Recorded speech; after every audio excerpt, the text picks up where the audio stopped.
গোল্ডে যদি প্রিভিয়াস যে price action আছে, অ্যাকর্ডিং যদি প্রাইস অ্যাকশন যদি এখান থেকে ধরি, তো আমি কিভাবে ট্রেড করি সেটা হচ্ছে মার্কেট রেঞ্জিং এ থাকলে ট্রায়াঙ্গেল শেপ ক্রিয়েট করলে দেন হচ্ছে মার্কেট আমি যে পয়েন্টটা আঁকি, যে রেঞ্জিং এর যে পয়েন্টটা সেটা আগে আঁকি। দেন হচ্ছে মার্কেট ওখান থেকে দেখি যে মার্কেট ব্রেকডাউন হইছে কিনা বা ব্রেকআউট হইছে কিনা।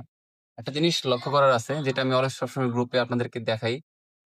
যেটা যে মেজারমেন্ট আছে, মেজারমেন্ট বলতে কি আরকি? সেটা হচ্ছে ব্রেকআউট এর পর যে আপনার যে যতটুকু যায়, যাওয়ার পরে হচ্ছে আবার আবার সে রিটেস্ট বা যেটা কারেকশন যেটাই হোক হয় আরকি। ডিমান্ড টু সাপ্লাই বা সাপ্লাই টু ডিমান্ড সেটা যদি আমি একটা এখানে সেম একটা মেজারমেন্ট ওয়াইজ কিন্তু মার্কেট এখান থেকে হচ্ছে আরকি। হুম? কয়া ক প্রায় গত কয়েকটা দিন সে হিসেবে চলতেছে। যদি আমি প্রিভিয়াস যেটা আছে, যদি আমি এটাকে এখানে নিয়ে যাই, সেম ভাবে কিন্তু মার্কেট এখান থেকে এখানে একটা আপনার রেসপেক্ট করছিল মার্কেট। এখান থেকে উঠে মার্কেট এখান থেকে আবার একটা কারেকশন দিছে। দেন হচ্ছে এটাকে যদি আমি আবার এখানে আবার রেঞ্জিং হয়েছিল। দেন হচ্ছে আবার যদি এখানে বসায় দিই, সেম আবার এখানে দেখতে পাচ্ছেন যে মার্কেট এখানেও কিন্তু আপনার সেম একটা আপনার সাপ্লাই জোন থেকে মার্কেট এখান থেকে আবার পড়ছে।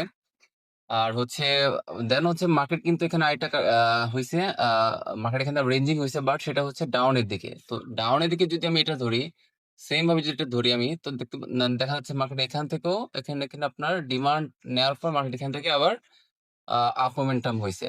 এখন এখানে আবার একটা রেঞ্জিং দেখতে পাচ্ছি। তো রেঞ্জিং এ যদি আমি এই পয়েন্ট এখানে বসায় দিই, এই পয়েন্টটা যদি এখানে বসাই, তো সেম ভাবে দেখতে পাচ্ছি যে মার্কেট এখানেও একটা আপনার সাপ্লাই এখান থেকে নিছে। যেটা আমি আগে গ্রুপে দেখাইছিলাম। এই যে সেম এটা।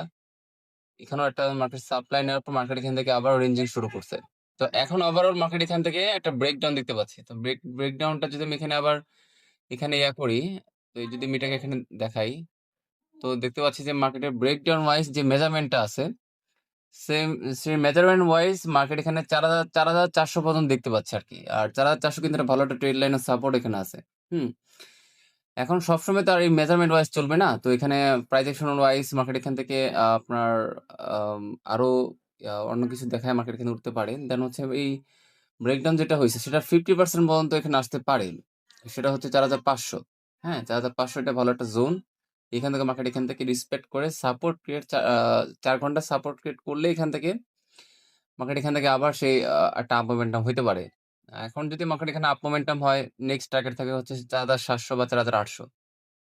তো ওভারঅল ২০২৬ সালে তো আমরা সবাই জানি, যতটুকু আমরা সবাই ট্রেড করি গ্রুপে, সবাই আমরা জানি যে মার্কেট এখান থেকে এই বছরের টার্গেট হচ্ছে ৫,০০০ থেকে ৫,৫০০ পর্যন্ত টার্গেট আছে। হুম?